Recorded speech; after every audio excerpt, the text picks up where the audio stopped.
Qué tortura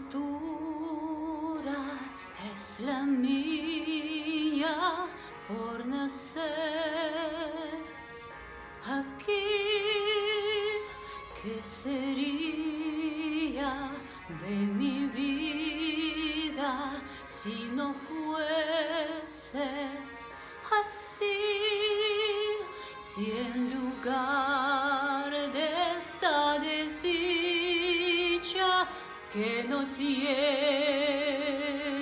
fin, conociera la caricia que sanara mis heridas y me mostrase una salida donde el sol brillase para mí.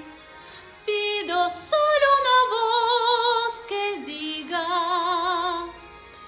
que merezco el ser querida, que merezco más amor, un instante de ilusión, un hogar sin el dolor de sentir que sobro yo.